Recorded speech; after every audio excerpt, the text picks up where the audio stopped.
श्री स्वामी समर्थ. यंदा 2025मध्ये 26 मेला शनी जयंती आलेली आहे. वर्षातून फक्त एकदा हा दिवस येत असतो. अशा या शनी जयंतीच्या दिवशी पिंपळाच्या झाडाखाली आवर्जून एक वस्तू ठेवायची आहे. खास करून ज्यांना शनीची पीडा आहे, साडेसातीचा त्रास आहे, त्यांनी ही संधी सोडू नये. तर या दिवशी नक्कीच पिंपळाच्या झाडाखाली ही वस्तू अवश्य ठेवावी, ज्यामुळे शनीची साडेसाती कायमची संपेल. ज्योतिषशास्त्रानुसार शनी हा नवग्रहांपैकी एक महत्त्वाचा ग्रह आहे. शनी न्यायाधीश आहे. शनी साडेसाती आणि शनीची महादशा असणाऱ्या व्यक्तींनी शनी जयंतीचा सुवर्णयोग सोडू नये. ही सुवर्ण संधी मानून या दिवशी शक्य तेवढी शनी सेवा करावी. त्याचप्रमाणे या दिवशी शनी उपासना, नामस्मरण, आराधना, जप जाप करावेत. शनी जयंती ही सूर्यपुत्र शनिदेवांची जयंती म्हणून साजरी केली जाते. शनिदेव जे आहेत तर ते सूर्यदेवांचे पुत्र आहेत. पंचांगानुसार दरवर्षी वैशाख महिन्यातील कृष्ण पक्षातील अमावस्येला शनी जयंती येत असते. शनिदेव हे सूर्यदेव व देवी छाया यांचे पुत्र आहेत. यम व यमुना ही त्यांची भावंडे आहेत. शनिदेवाला न्यायदेवता मानले जाते. प्रत्येकाला त्याच्या कर्मानुसार शनिदेव फळ देत असतात. ज्योतिषशास्त्रानुसार नवग्रहांमध्ये भगवान शनीचे प्रमुख स्थान आहे. शनी हा सर्वात संत गतीने जाणारा ग्रह आहे. वैदिक ज्योतिषशास्त्रात शनीच्या अशुभ ग्रहामुळे त्याला पापी ग्रह असे सुद्धा म्हटले जाते. मकर आणि कुंभ राशीचे स्वामी शनिदेव आहेत. क्रूर ग्रह म्हणून ओळखला जाणारा शनी काळ्या रंगाचा असून त्याच्याकडे एकूण 9 वाहने आहेत. असे मानले जाते की जर शनीची दृष्टी एखाद्या व्यक्तीवर पडली तर सामान्य परिस्थितीतही ती व्यक्ती अशुभ ठरते. परंतु शनिदेव नेहमी वाईट करतात असे नाही. शनिदेवांची कृपा जर एखाद्या व्यक्तीला प्राप्त झाली तर गरिबाचा सुद्धा राजा बनू शकतो.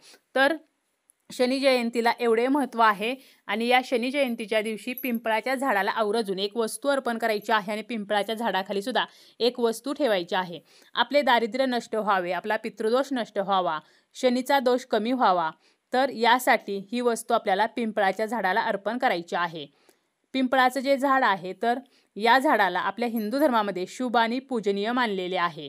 पितृदोषापासून मुक्तता मिळण्यासाठी तसेच आपल्या पितरांचे आशीर्वाद प्राप्त होण्यासाठी आपल्याला ही वस्तू पिंपळाच्या झाडाखाली ठेवायची आहे. त्याचप्रमाणे शनी जयंती जी आहे तर या दिवशी आपण जर पिंपळाच्या झाडाखाली ही वस्तू ठेवली तर शनीचा त्रास कमी होत असतो. शनीची साडेसाती असेल तर ती सुद्धा संपायला मदत होत असते.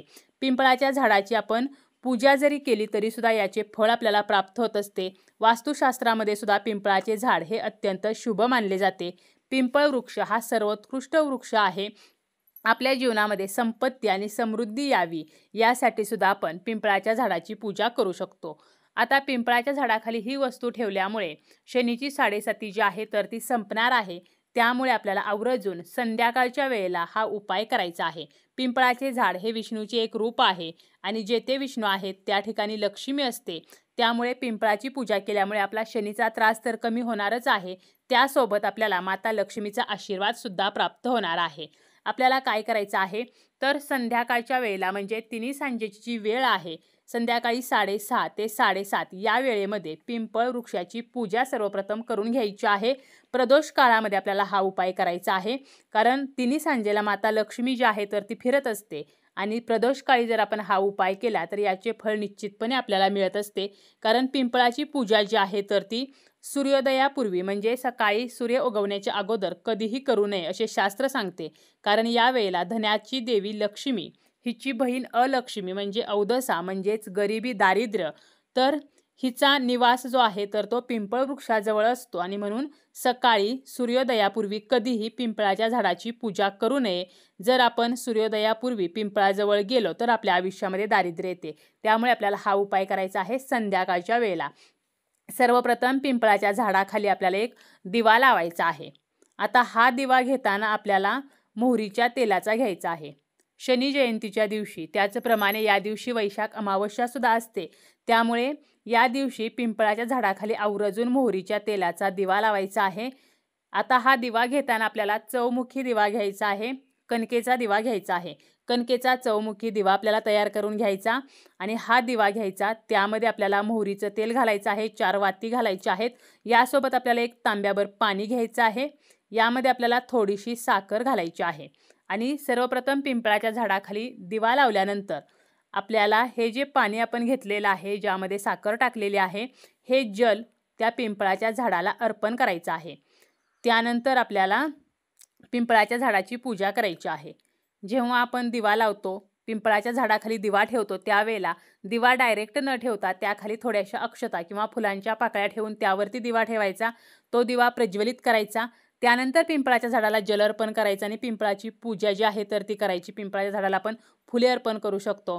त्यानंतर आपल्याला आवर्जून पिंपळाच्या झाडाला एक वस्तू जी आहे तर ती अर्पण करायची आहे, ज्यामुळे आपल्याला शनीचा जो त्रास आहे, शनीची जी पीडा आहे तर ती नष्ट होईल.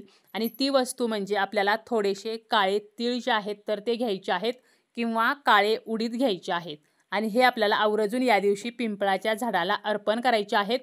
त्यानंतर आपल्याला पिंपळाच्या झाडाला 11 प्रदक्षिणा घालायच्या आहेत आणि या प्रदक्षिणा घालताना ओम नमो भगवते वासुदेवाय नमः हा मंत्र आपल्याला म्हणायचा आहे.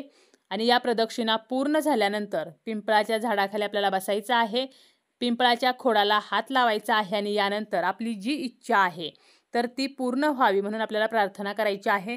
जर आपल्याला शनीचा त्रास असेल, 7.5 असेल तर ती नष्ट व्हावी असे आपल्याला वाटत असेल तर तशी इच्छा आपल्याला बोलून दाखवायची आहे. आणि जर आपल्या घरातील इतर काही समस्या असतील, आपल्या घरामध्ये पैसा येत नाही, पैसा टिकत नाही, तर आपल्याला माता लक्ष्मीचं स्मरण करायचं आहे आणि ही इच्छा बोलून दाखवायची आहे. आपल्याला जर पितृदोषाचा त्रास असेल तर आपल्याला आपल्या पितरांचं स्मरण करायचं आहे आणि पितरांच्या सेवेमध्ये जर आपल्याकडून काही चूकभूल झालेली असेल तर त्यासाठी आपल्या पितरांनी म्हणजे मृत पावलेल्या पूर्वजांनी आपल्याला माफ करावे अशी प्रार्थना आपल्याला करायची आहे. आणि आपल्या घराला जो काही पितृदोष लागलेला आहे तर तो नष्ट व्हावा, आपल्या कुटुंबाची भरभराट व्हावी, आपल्या मुलांची, आपल्या घरातील सर्व सदस्यांची प्रगती व्हावी, तर अशी प्रार्थना आपल्याला करायची आहे. आणि यानंतर आपल्याला घरी परत यायचं आहे आणि जेव्हा आपण घरी परत येतो तर त्यावेळेला आपण जो दिवा लावलेला आहे तसाच तो त्या झाडाखाली राहू द्यायचा आहे. आणि घरी परत येताना आपल्याला पाठीमागे वळून पाहायचं नाही, ही काळजी आपल्याला घ्यायची आहे. ज्यांना 7.5 सध्या सुरू आहे तर त्यांनी आवर्जून पिंपळाची पूजा ही या दिवशी करायची आहे आणि आवर्जून पिंपळाच्या झाडाला काळे तीळ किंवा काळे उडीद जे आहेत तर ते अर्पण करायचे आहेत. त्याचप्रमाणे आपण 7 प्रकारची धान्य घेऊ शकतो, जसं की गहू, ज्वारी, बाजरी, तीळ, उडीद. तर अशी आपण 7 जी धान्य आहेत तर ती घ्यायची. ती 7 धान्य आपल्या घरावरून ओवाळून घ्यायची आणि ही आपण पिंपळाच्या झाडाखाली नेऊन ठेवू शकतो. यामुळे सुद्धा आपल्या घरातील जी काही इडापिडा आहे, दोष आहेत तर ते नष्ट होत असतात. स्वतः शनिदेवांनी सांगितलेलं आहे की जो कोणी व्यक्ती पिंपळाच्या झाडाची मनोभावे पूजा करेल तर त्याला शनीचा त्रास होणार नाही, कारण त्यांनी तसे वचन दिलेले आहेत. ज्यांना 7.5चा त्रास आहे, शनीचा त्रास आहे तर त्यांनी हा उपाय करावाच. परंतु ज्यांना शनीची 7.5 नाही, शनीचा त्रास नाही तर त्यांनी सुद्धा शनींचा आशीर्वाद प्राप्त व्हावा. तर यासाठी आवर्जून शनी जयंतीचा दिवस जो वर्षातून फक्त एकदा येतो तर या दिवशी पिंपळाच्या झाडाची नक्की पूजा करायची आहे. कारण पिंपळ वृक्षाची केलेली पूजा ही कधीही वाया जात नाही.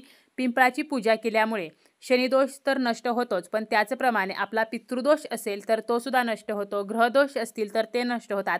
माता लक्ष्मी, श्री हरी विष्णू तर यांचे आशीर्वाद आपल्याला प्राप्त होत असतात. त्यामुळे एक ना अनेक समस्येसाठी आपण हा उपाय जो आहे तर तो करू शकतो.